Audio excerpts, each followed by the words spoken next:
Hello and welcome to my channel, and yes, today I have decided to make some videos after my last video I made questioning whether I should continue my channel. Today I decided it's worthwhile giving it a go and see how well these next few videos do. If the reviews are pretty good, they get good view counts, good likes and dislikes ratios, then maybe I can carry on in the near future. I have 3 videos planned, this is one of them, and the next 2 will be released once a week. And maybe there might be a couple more after that if I think of anything, or if these videos become highly successful. Today is the first episode of King Discuss, which is a series I'd like to make on this channel, which is where I sort of discuss my opinions and maybe display what I'd like to see in future games, what I would not like to see in future games, what my likes and dislikes of certain games. And also, it's not necessarily that my opinions only, it's mainly designed to sort of display what my opinions are and see what your opinions are as well, but interact with the fan base and see what you all like to find and see in games and all that sort of thing, really. So, to start the first episode, let's start off with Gran Turismo 7. Now, as you know, Gran Turismo have unveiled Gran Turismo 7 through a teaser trailer. It's more like a trailer, really. They showed a bit of gameplay, they showed a bit of a showcase of the cars. There's only some cars we got to see. It was like the Mazda RX concept. We saw a couple of other nice cars. The Murcielago was sort of in the background. BAC Mono, all those sort of cars have sort of appeared in the trailer. So looking into what the trailer presents to us is that it looks like the game is based on Gran Turismo Sport, and with this review I'm assuming that GT Sport is the foundation for this game. However, what I'd like to see in Gran Turismo 7 be mentioned in this video. The first thing I'd like to see in Gran Turismo 7 is the ability to play the game offline and have offline save. One of the biggest things that really put me off of Gran Turismo Sport was the fact it was online only.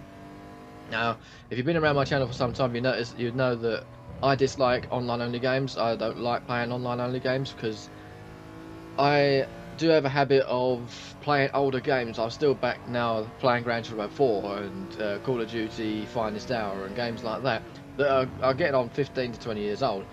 And with games that are online only, you're at the mercy of what the company can afford to maintain and what capacity their servers have. That's why I just don't like playing online games. Furthermore, I don't like playing online games is dealing with other players, but Gran Turismo Sport you don't really have to deal with that. That was not such a problem. But playing the Crew 2 or the Crew, you was constantly in servers with other people. So I found that irritating and not kind of my sort of game. So with Gran Turismo 7, I'd love to see the game playing offline, because then I can play it in 20 years time from now and my progress will never be lost, unless my PlayStation corrupts or something like that. The other thing I'd like to see in Gran Turismo 7 is progression and story. Now, Gran Turismo Sport came out in 2016, I think it was, and it didn't originally come out with story. It was just online or nothing. But a few years down the line, they did actually introduce a story, which was sort of reminiscent of previous Gran Turismos, but it didn't feel the same. The mechanics in Gran Turismo 5 and 6 and maybe even 4 was very story orientated, and what I liked about Gran Turismo 4 and 5 was that you won a car when you done a championship. Gran Turismo Sport had a similar kind of mechanic with the licenses. If you got gold in all the licenses, you won the Lamborghini Veneno, and I think there was a couple of other cars as well, like the Nissan GTR pace car, I think it was. So that's the sort of thing I'd like to see in Gran Turismo 7, but more of it. So, like if you complete the beginner level, you then win a car. If you complete this level, then you get a car. That's a similar sort of thing. Or I could follow the Gran Turismo 6 mechanism, which was a star system. So if you got first places in all the races, you'd accumulate stars, and then a certain amount of stars would then win you cars. What I also liked about Gran Turismo 6 versus Gran Turismo 4 especially, was that the cars were still purchasable. What I mean by that is the same as GT Sport actually. every single car in the game could be purchased through the dealership.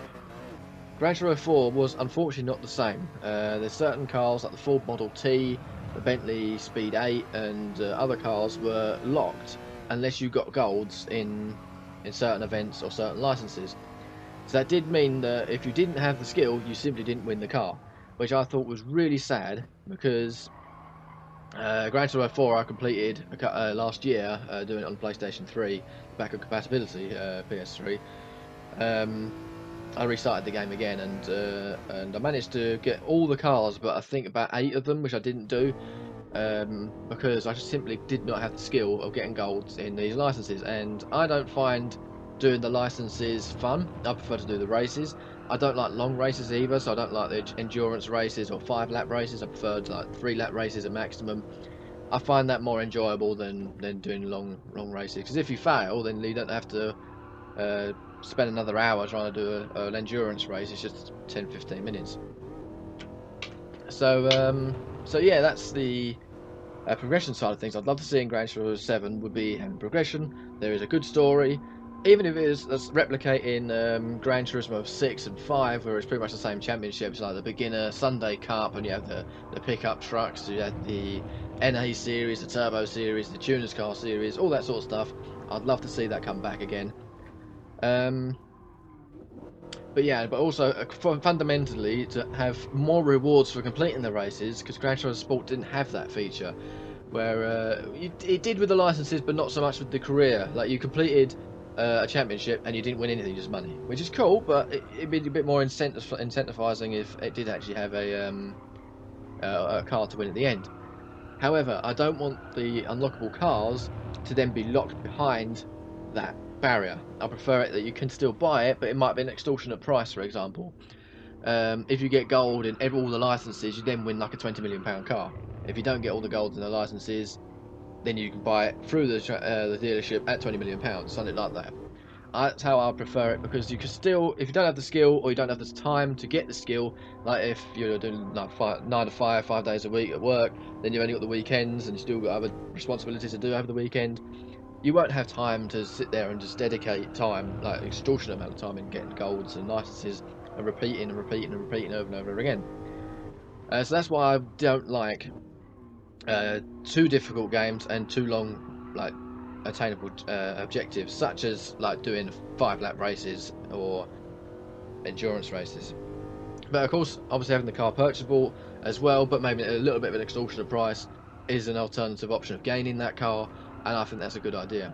Because not everyone is an ultimate gamer at the end of the day, especially myself. Right, the other thing I'd like to see in Gran Turismo 7 is a better car list. I'm sure this is a very hot topic with Gran Turismo at the moment, especially with how just amazing the car list was in Gran Turismo 4, 5 and 6. Then been disappointed with like about I think it's about 315 cars overall in Gran Turismo Sport, something around that area. But then there was over 800 of them in Gran Turismo 6 and 5 and 4. So going from 800 to 300 is a massive drop in cars. Although I do agree that the Gran Turismo 6 and 5 and 4 definitely had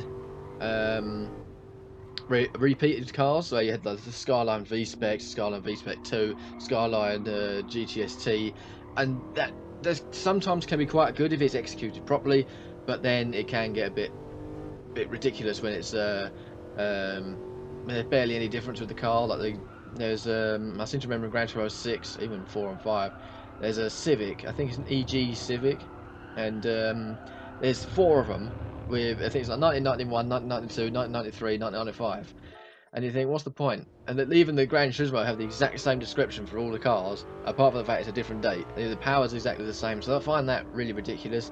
So I'm glad they got rid of that when it came to Gran Turismo Sport. Gran Turismo Sport, of course, has some really nice cars in it as well, and some cars that are pretty necessary for a Japanese-based game, and even just games in general, such as the Skyline R34 and cars such as that.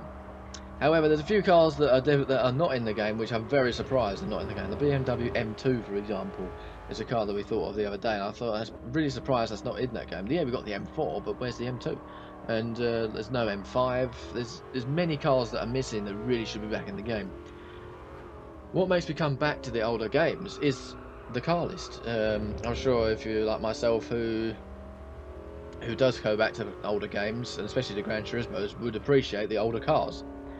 But in a way, I'm pleased that they did remove a lot of cars, because now, looking at Gran Turismo 6 versus Sport, all the cars are on the same playing field. They're all in the exact same condition as each other. Gran Turismo 6, if you've ever played Gran Turismo 6, they had detailed, then they had simplified cars. The detailed cars, you had detailed interiors, you had all the gauges worked, and all the gearbox animations worked, and the detail of the car was great, versus the standardized cars, or standard cars, which was, they were very basic. The graphics looked like they'd been ripped straight from a PS2.